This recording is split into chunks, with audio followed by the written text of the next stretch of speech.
I'll never forget the first time I realized my home was about to become a battleground. I had just finished a grueling 12-hour overnight shift at the hospital where I worked as a floor nurse. The only thing on my mind was my couch and a few precious hours of sleep. My body ached, a dull pain radiating from my lower back up to my shoulders, and my eyelids felt as heavy as lead. But as I turned onto my quiet suburban street that morning, something in my driveway made me slam on the brakes. A strange silver SUV was parked smack in the middle of my driveway. My driveway. At first, I thought maybe it was a medical emergency, or maybe someone had car trouble and needed a spot to pull over. But there was no note, no neighbor standing by looking apologetic. Nothing. Just that SUV, sitting there as if it belonged. Frustrated but still giving the benefit of the doubt, I found a rare spot on the street and carefully slid into it. Annoyed, I grabbed a pen and scribbled a quick, polite note. "Hi, this is private property. Please don't park here again. Thanks." I tucked the note under the windshield wiper, then trudged inside, heart still pounding from the unexpected confrontation. My dad, who was in his late 70s and struggled with mobility issues, was staying with me for a few days. He relied on my driveway's easy access to get in and out of the house. The entire reason I kept that space clear was to make things safer for him. Dropping onto my couch, I sighed, convincing myself it was just a fluke, a one-time thing. Little did I know that SUV was only the beginning. I woke up a few hours later, still groggy from my night shift, hoping to shake off the exhaustion. But the moment I stepped outside, my blood ran cold. The SUV was still there. Worse, my polite note, the simple, reasonable request I had left, had been crumpled up and tossed into the nearby bushes. My frustration turned to anger. I had to leave soon for an appointment with my dad's doctor, and I needed that driveway clear. If my father needed help getting to the car, I couldn't afford to have obstacles in his way. I grabbed another piece of paper and wrote a second note, this time firmer. "This is private property. Do not park here again. Final warning." I placed it on the windshield, making sure it wouldn't be missed. Surely the driver would take the hint this time. But life never seems to go the way you plan, does it? The next morning, I stepped outside for a quick grocery run, only to find the same damn SUV sitting there again. It was as if it had every right to my driveway. And my final warning, shredded into pieces and scattered on the ground. A surge of adrenaline spiked through me. Enough was enough.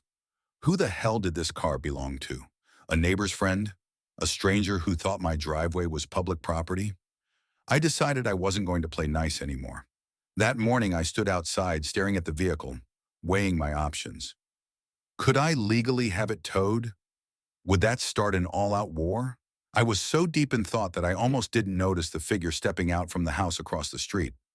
A woman with an angled blonde bob, crisp white blouse, and a scowl permanently etched onto her face strode toward me. Her eyes locked on mine. I recognized her immediately. Karen, the newly elected HOA President. I had heard plenty of stories from my neighbors, tales of her harassing people over minor infractions, sending violation notices for grass that was a half-inch too tall, and demanding homeowners repaint their mailboxes because they didn't match the approved neighborhood aesthetic. But I had never had a reason to interact with her, until now. Karen marched up to me, her expression set somewhere between arrogance and annoyance. "What are you doing near my car?" she snapped, her voice sharp against the quiet morning air. I blinked. Her car? This was the woman who had been hijacking my driveway? I forced myself to stay calm. "This is your SUV?" I asked, struggling to keep the edge out of my voice. She crossed her arms, a smug smirk tugging at the corners of her lips. "Yes.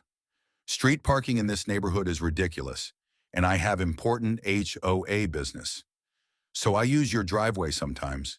It's not like you're using it constantly." My jaw clenched. "But you're parking on my property without permission. I've left multiple notes and you've ignored them. I have an elderly father who needs easy access to this driveway." She let out a derisive snort. "Look, I'm the HOA president. I know all the rules. You don't own the street." She jabbed a finger toward my driveway. "Besides, if it was such a big deal, you should have spoken to me sooner." I exhaled slowly, trying to keep my temper in check. "I did. I left notes, which you threw away." Karen shrugged. If you want me gone, you'll have to do more than scribble on scraps of paper."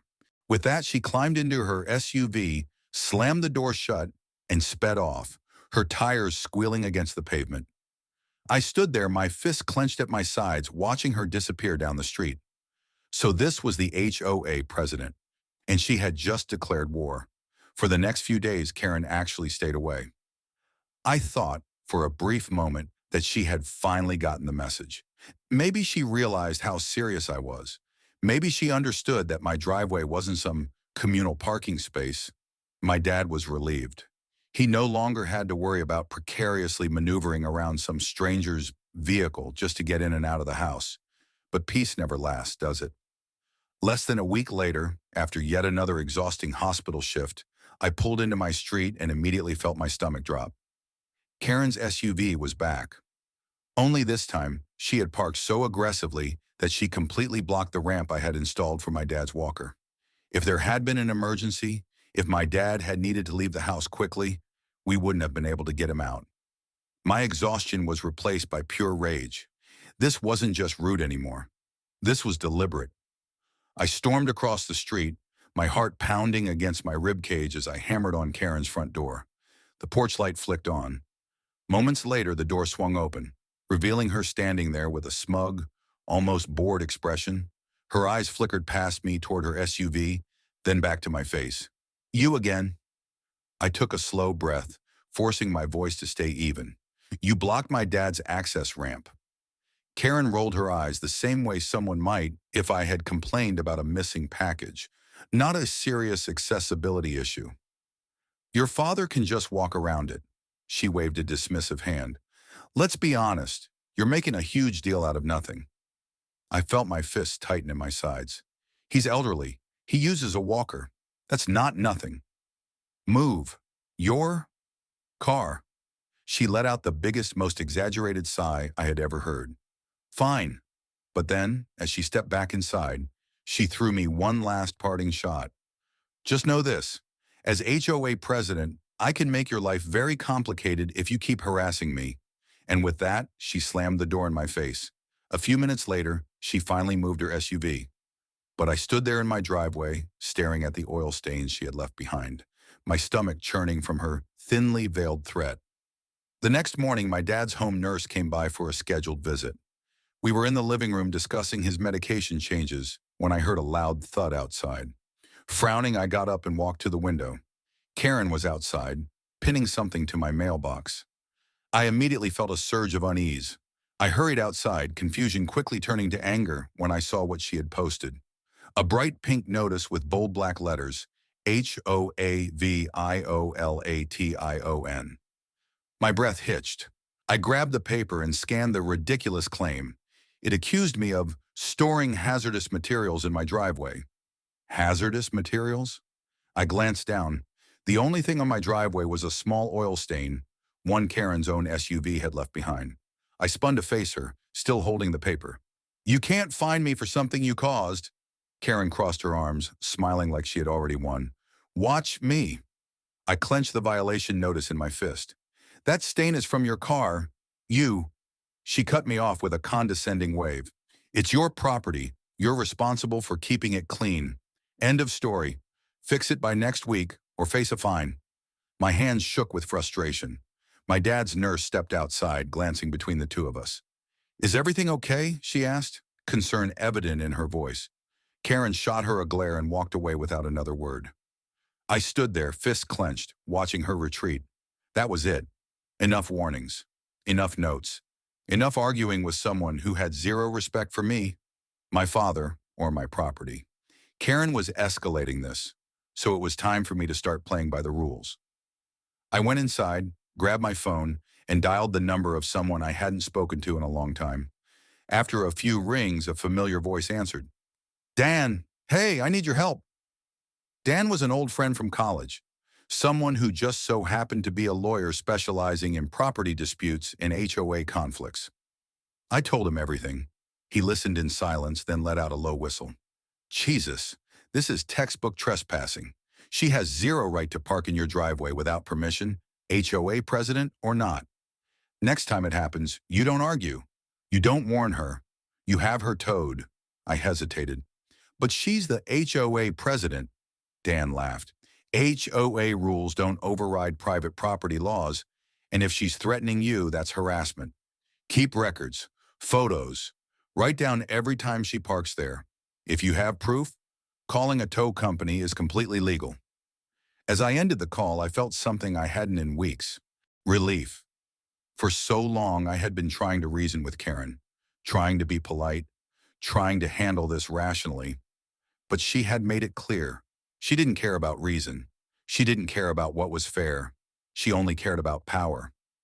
So the next time Karen's SUV appeared in my driveway, I knew exactly what I was going to do. I didn't have to wait long. A few days later, I came home from a short grocery run, expecting to find an empty driveway. Instead, there it was. Karen's silver SUV, glinting in the sun, parked boldly in my driveway. But this time, she had company. A second car, a smaller sedan, was parked directly behind it, completely blocking me in. I saw red. This wasn't just ignorance anymore. This wasn't even arrogance. This was war. I clenched my jaw, trying to keep my anger in check. My dad's follow-up appointment was in 2 hours, and there was no way I was letting this woman dictate my life any longer. I knocked on Karen's door.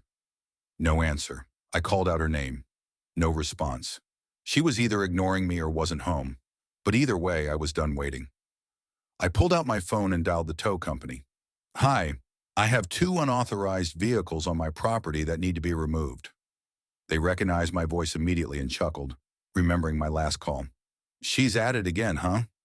Yep. All right, sending 2 trucks now. 30 minutes later, the tow trucks arrived, and I felt nothing but satisfaction as I watched them hook up both of Karen's cars. By the time they were gone, I finally breathed easy. For the first time in weeks, my driveway was mine again. The final meltdown, I knew Karen would lose it. I just didn't expect her to show up so fast. 2 hours later, as I was helping my dad finish his physical therapy routine, I heard the unmistakable screech of tires outside. Then, boom, boom, boom. Someone was pounding on my door like they wanted to break it down. I sighed, already knowing who it was. I opened the door to find Karen, her face beet red, clutching her phone like a weapon. You towed my car! She shrieked, practically shaking with rage. I leaned against the doorframe, arms crossed. Yep. Her chest heaved as she jabbed a finger at me. That was illegal. I had important HOA documents in there. You can't just steal my car. I raised an eyebrow. Illegal? Number trespassing? Yes. I warned you. Multiple times. Her nostrils flared. I'm the HOA president. You had no right. I exhaled sharply. And being HOA president means what exactly? That you get VIP parking in my driveway? I tilted my head. Newsflash, HOA rules don't override private property laws. Karen's mouth opened and closed, her mind scrambling for a counter. Then, as if she had a brilliant idea, she whipped out her phone. Fine, I'm calling the police. You're harassing me. I shrugged. Go ahead, I'll wait. The last stand.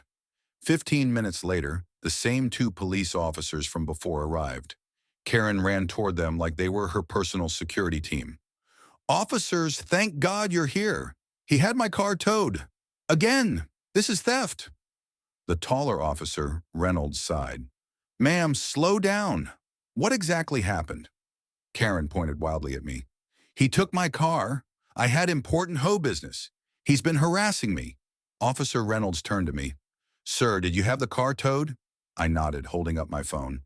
I have photo evidence of her SUV parked in my driveway multiple times. She ignored my warnings. She blocked access to my home.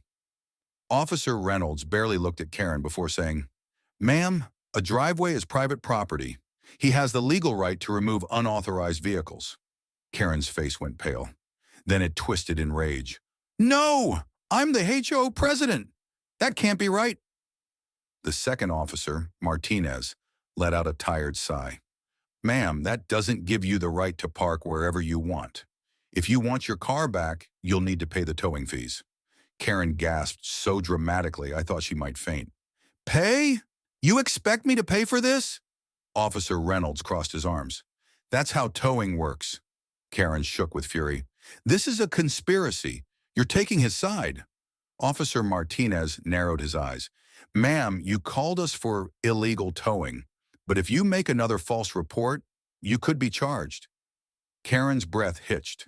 She realized she had lost. Desperate, she turned back to Reynolds. So that's it?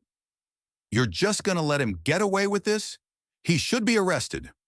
Officer Reynolds didn't even blink. Ma'am, the law doesn't care who you are. It's his driveway, his property, and his rights. I suggest you start reading the laws instead of trying to make them up. Karen's fist clenched so tight, her knuckles turned white. She turned back to me, her voice trembling. You'll pay for this. I smirked. Oh, I'm sure it's not over. With that, she stormed off, shoulders shaking with rage. I watched her retreat until she disappeared down the sidewalk. For the first time in weeks, I felt free. I had stood my ground. And for once, Karen had nothing left to say. Lesson learned.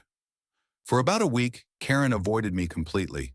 She glared at me whenever we crossed paths, but she never parked in my driveway again. I naively thought that was the end of it. It wasn't. A month later, she tried one last stunt, attempting to hit me with bogus HOA fines. But by then, I had already contacted a lawyer, and the HOA board wasn't too thrilled about Karen abusing her power. Long story short, Karen didn't stay HOA president for long. The new HOA president, a retired firefighter who had zero tolerance for bullies. As for me, I never saw Karen's SUV in my driveway again, and I never had to write another polite note. The biggest lesson I learned? Bullies thrive on intimidation. But the moment you stand up to them, with the law on your side, they crumble. So if you ever find yourself in a similar situation, remember this. Your property is yours, and no matter how powerful someone thinks they are not above the law.